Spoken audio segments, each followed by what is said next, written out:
안녕하세요. 네. 네, 지금 방금 소개받은 국내 제1호 채소 소믈리에 김은경입니다. 저는 또 요리 연구가이면서 올바른 식생활 연구가이기도 합니다.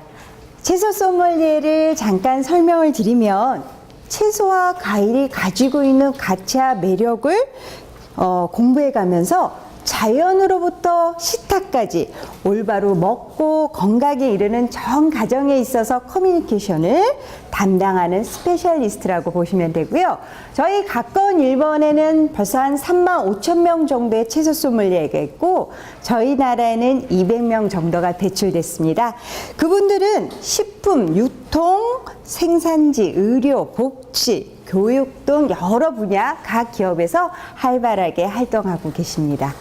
자, 오늘 제가 들려드리고 싶은 이야기는 우리가 부모님을 통해서 소중한 아이로 태어나서 여러 환경을 통해 사회에 나오고 가정을 이루면서 또 후손들을 키우고 누구든지 자연으로 돌아가는 자연인으로서 우리가 받았던 선물, 먹는 행복, 미각의 즐거움 이야기를 채소에 관한 이야기로 나누어 보겠습니다.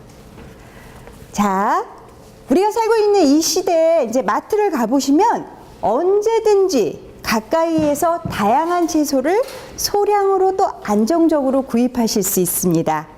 사시사철 어느 계절이든지 오이도, 호박도, 감자도, 고추도 매우 다양한 채소를 크기도 일정하게, 모양도 일정하게, 깨끗하게 포장된 상태로 가까운 곳에서 구입하실 수가 있죠. 소비자는 오이, 당근, 호박, 고추, 상추 이런 채소들이 어느 철이 제철인지 어떤 채소가 좋고 맛있는지 생각할 필요 없이 모두 알아서 준비해 놓은 채소를 그냥 구입만 해도 됩니다. 구입하는 순간에 소비자가 그 고민이 필요 없다는 것은 물론 소비자가 편리한 것도 있지만 가장 중요한 것은 유통을 하는 입장에서 아주 유리하게 된 거죠. 판매가 빠르고 단순하게 되는 거고요. 단순하게 된 유통을 통해서 식재료가 그저 오이가 오이일 뿐 그냥 사면 되지. 그게 어디에서 왔는지 어떻게 키운 것인지 뭐가 좋은 것인지 등등 궁금증도 관심도 생각할 그런 상황이 아닙니다. 이 상황이 어떻게 보면 소비자 입장에서 선택할 권리도 알고 맛있게 좋은 것을 선택할 선택권도 주어지지 않은 상황이 될 수도 있습니다. 말하자면 시간 통제권은 우리가 얻었지만 식품 통제권을 잃어버린 셈이죠. 놀랍게도 늘 일상에서 접하는 채소에 대해서 대부분 사람들이 실상 별로 아는 것이었습니다. 말하자면 채소가 그저 단순히 공산품으로서 여겨지는 시대가 된 거죠. 자, 농장에 크고 있는 오이 넝쿨을 한번 생각해 보세요. 그 오이 넝쿨에는 오이가 크기도 다양하고 또 모양도 제각각입니다. 그리고 오이들이 주렁주렁 많이 달려있는 상태에서도 보면 우리가 구분하기 어렵게 다양한 모습이 있는데 근데 우리가 마트에서 사실 때는 그런 다양한 크기들은 다 없어지고 아주 크기, 굵기, 색깔마저도 일정한 오이만 사서 먹게 되는 걸까요? 물론 나머지를 버리진 않습니다. 샐러드용이나 음료 또 화장품 등으로 다양한 용도로 팔려가지만 우리가 사 먹는 그런 오이의 가격 이상은 아니죠. 자, 언제부터 농업이 농업 비즈니스가 됐을까요? 농약, 비료, 온도, 습도, 선별, 포장, 온통 첨단의 기술이 동원이 됩니다. 이렇게 되다 보니까 땅은 힘을 잃고 농민들은 지치게 됩니다. 이런 시스템은 여러분 소비자들이 만든 것은 아닙니다. 그러나 그 책임은 여러분 소비자들이 지고 있는 셈이죠. 자식같이 키운 채소는 어디로 가고 공산품 채소가 자리를 잡았을까요? 햇볕 속에 자연의 축복인 채소가 왜 공산품이 되어버렸죠? 예전에 우리 어머니들이 집집마다 김치를 다 담궈 드실 때는요, 김치를 담그시면서 배추나 무에 관한 이야기를 많이 나누셨습니다. 오늘 산 배추 상태가 어떻고 무가 어떻고, 그리고 김치 담그는 방법, 들어가는 재료에 관해서도 생각하시고, 또 계절에 따라서 어떤 김치를 담그고 어떻게 숙성을 하는지도 생각을 하셨습니다. 또 어머니들이 자주 가셨던 재래시장에서는 오늘 좋은 채소가 뭔지 그 채소에 관해서 이야기도 나누고 설명도 해주고, 어떻게 해먹는 게 맛있는 건지, 내가 필요한 오늘의 요리에 어떤 채소를 사면 좋은지 서로 정보를 나누고 이야기를 했습니다. 그리고 그것이 가족과 함께하는 밥상의 대화로도 이어졌고요. 자, 우리 한번 상상을 해볼까요? 한여름에 땀을 흘리는 농부의 자리에서 생각을 한번 해봅시다. 자, 어떻게 키워야 좋은 오이인지, 또 어떻게 자연에 순응하여 받아들여야지 좋은 수확이 이루어지는지, 그분들이 자식처럼 재배한 작물에 있어서는 그분들만큼 최고의 전문가는 없습니다. 그렇지만 언제 그분들이 전문가로서 인정을 받은 적이 있나요? 유통해서 원하는 채소를 생산하고 포장하고 납품을 해야지 그분들의 생활이 가능해졌습니다. 그분들이 열심히 친환경 하신다고 손해까지 보면서 직접 노력해서 시장에 갖고 가봤더니 농약친 채소보다 모양이 덜하다고, 실하지 않다고, 농약친 채소보다 가격을 못 받고 돌아오시는 경우도 있습니다. 어떤 농부는 농약을 치다가 본인이 농약 중독에 걸리셔서 병원을 몇 개월씩 드나들다 하시면서 이렇게 독한 농약을 친 채소를 다른 사람한테 먹게 해준다는 게 양심에 걸려서 마음이 아파서 열심히 노력하셔서 유기농을 하시는 분들도 계시는데요. 실상 그렇게 농약을 친 채소 그 밭이 유기농으로 재배가 되려고 하면 최소한의 시간이 5년이 걸립니다. 농약으로 인해서 죽은 땅이 그 땅에서 지렁이가 살아나게 살아있는 땅에 되려면 걸리는 시간이죠. 그만큼 따라오는 손해도 있겠죠. 자, 너무나 소중한 분들 많습니다. 너무나 소중한 채소들도 많습니다. 땅에 감사하고 흘린 땀방울에 관해서 이제는 이야기들을 하지 않습니다. 과학적 영농을 통해서 대량 생산을 하고 매출만이 자랑거리가 됐습니다. 자, 소비자가 채소를 생각해줘야 할 때가 온 것이고요. 가격, 품질이 아닌 가치로서 인정을 받아야 될 때가 온 것입니다. 자, 피부의 큐의 단순 가치는 같은 물건인데 싸던지, 같은 가격에서 좋은지의 가치 기준입니다. 이런 구조는 생산자도 소비자도 누구도 만족하지 않습니다. 단지 유통의 힘만 키워줄 뿐입니다. 그런데 이 시대의 가치는 P분의 Q 플러스 알파의 가치입니다. 알파는 단순 경쟁 논리에서 무관한 새로운 가치를 창출한 겁니다. 얼마짜리가 아닌 정말 좋은 것을 찾게 만드는 거죠.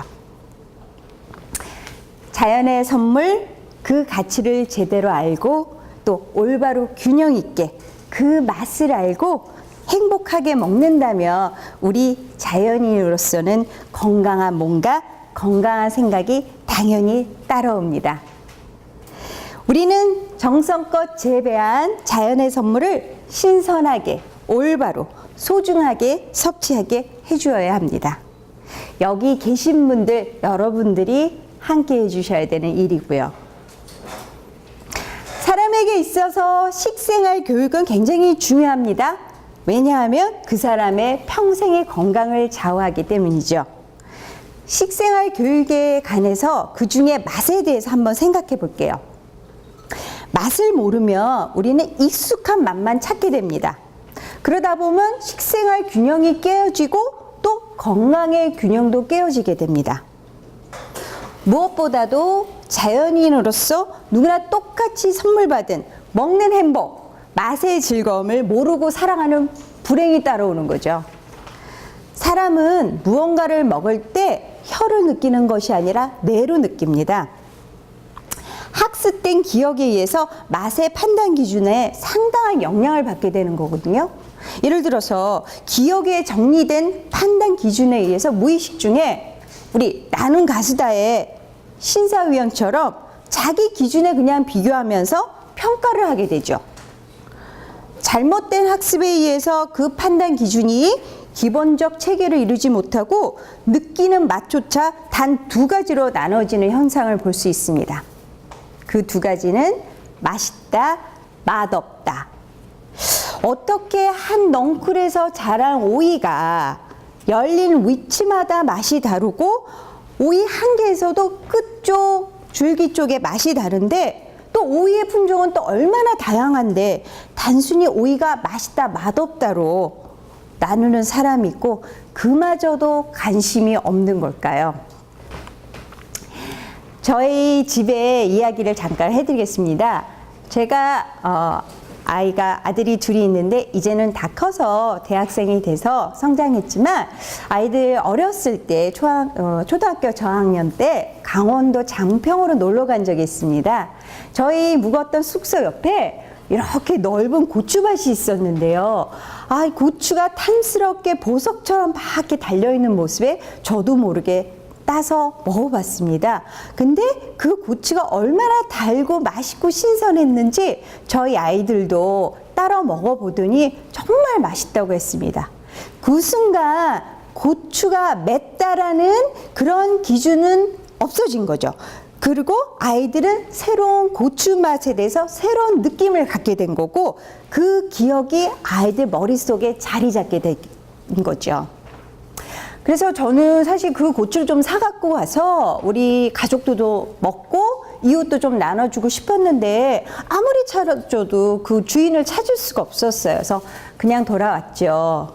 그러다가 사실 또 그해 겨울에 저희가 거기를 또 우연치 않게 찾게 됐습니다. 찾게 됐는데 저희 가족은 정말 가슴 아픈 장면을 볼 수밖에 없었습니다. 그 탐스럽던 고추, 그 고추가 수확도 하지 않은 채 썩어서 얼려있는 상태로 그대로 있었죠. 왜냐하면 그것을 수확하려고 드는 비용을 팔았을 때 수익을 얻으실 수가 없었던 거죠. 그래서 그렇게 자식처럼 키웠던 그 고추를 그대로 버려둘 수밖에 없었습니다. 자, 다시 맛이라는 행복 이야기로 돌아오겠습니다. 맛, 그 식생활에 대한 학습은 그러한 것입니다. 자, 어린 시절에 너무 밥상에 자주 올라와서 지겨웠던 김치찌개, 또 어머니가 먹어보라고 해서 먹었던 감자, 갖가지, 나물 반찬, 그때는 왜 그리도 맛이 없었는지. 그런데 어린 시절 그렇게 힘들었던 음식인데 이제 성장을 하면서 그 맛의 기억이 맛의 평가 기준의 출발점이 되고 있었습니다.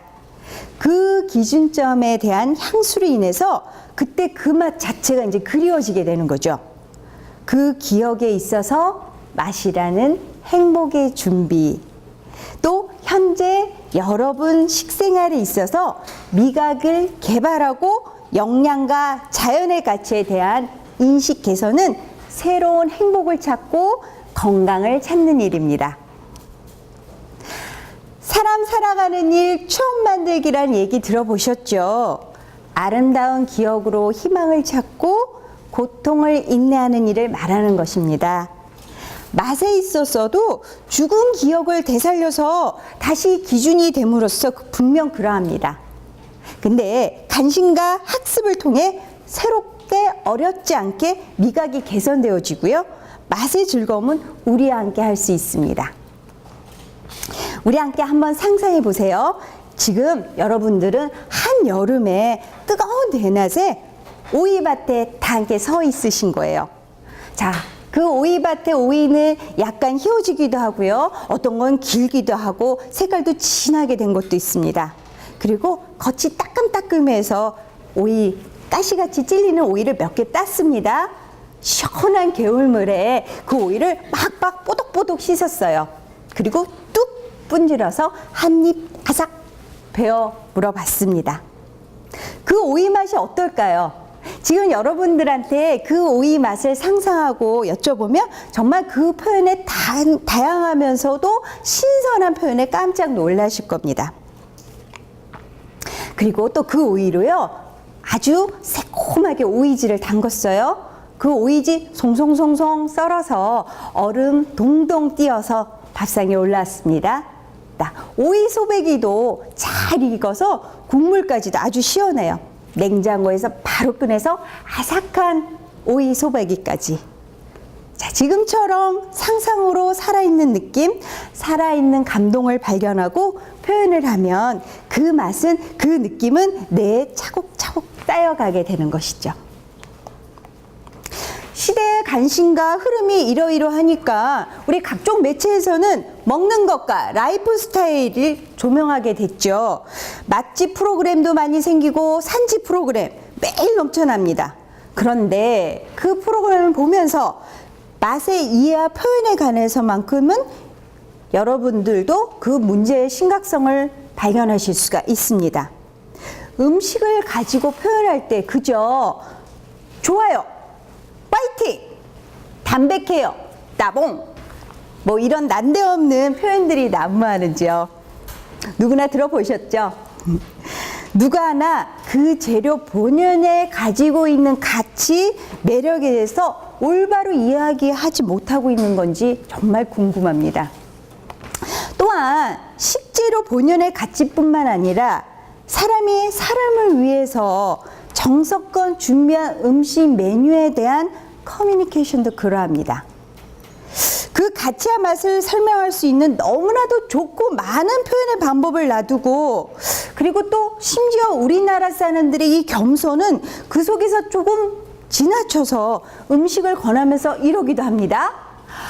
아유, 오늘은 냉장고에 고기도 없고 그저 멸치 좀 넣어서 국물 내고 그냥 호박이랑 감자라 넣어서 된장찌개 끓였어. 아유, 맛은 좀 그냥 그런데 좀 먹어봐. 이게 맛있겠습니까? 자, 반대로 오늘은 이 된장찌개에 고기는 안 넣었지만 죽방 멸치로 국물 시원하게 내고, 이 감자는 강원도에서 엊그제 올라온 거고, 이 호박은 내가 직접 키운 호박이야. 내가 정성껏 끓였으니까 한번 먹어봐. 이거 맛이 없겠습니까? 자연에서 입으로, 건강으로 가는 자연 순환의 원리도 감동스럽지만 정성껏 준비한 음식을 한 입 먹으면서 느끼는 행복도 감동입니다. 또 사랑으로 이렇게 준비한 식탁을 맛있게 먹는 모습을 보는 것도 감동입니다. 사람들 중에는 감동이 있는 사람도 있고 없는 사람도 있죠. 정확히 감동이 뭐 행복을 뜻하는 것은 아닙니다만은, 감동을 느낄 수 있다는 것은 내가 더 행복에 더 쉽게 다가갈 수 있는 거죠. 살아있는 채소와 살아있는 표현, 살아있는 느낌, 그 행복, 그 즐거움을 놓치지 말아야 합니다. 우리가 먹는 채소에 대한 올바른 정보와 그 채소에 대한 매력과 발견, 그거는 삶과 건강을 바꿔놓게 됩니다. 우리가 살아있는 맛의 표현을 이야기하지만 우리가 먹고 있는 채소는 익히기 전에는 모두 살아있는 것입니다. 숨쉬는 자연인을 향한 자연의 살아 숨쉬는 진정한 선물인 거죠. 배추를 반토막 놓고 냉장 한 켠에 있으면 배추 가운데서 싹이 올라오고 있습니다. 감자를 비닐봉지에 툭 던져놔도 거기에 생명의 자연의 순환을 일으키기 위해서 감자는 싹을 키웁니다. 이렇게 소중히 살아있는 자연의 선물, 그것의 가치를 올바르게 바라보는 일, 그 소중한 가치를 올바로 맛있게 섭취하는 일, 자연인으로서 자연 순환의 소중함도 느끼고 생명의 소중함을 알아갈 수 있는 게 바로 우리가 함께하고 있는 식탁입니다. 이제는 오이가 그냥 싫다는 선입관을 버리시고 오이에 관해서 생각하고 느끼고 체험하고 정보를 교환하면서 좀 더 우리가 자연의 일부란 사실을 인식하고 스스로를 소중하게 여기는 것. 그러다 보면 당연히 남들도 소중하게 여기고 그렇게 살면 그것이 바로 생명운동이고 늘 하고 있던 채소 소비를 통해서 사회의 변화가 일어나는 것입니다.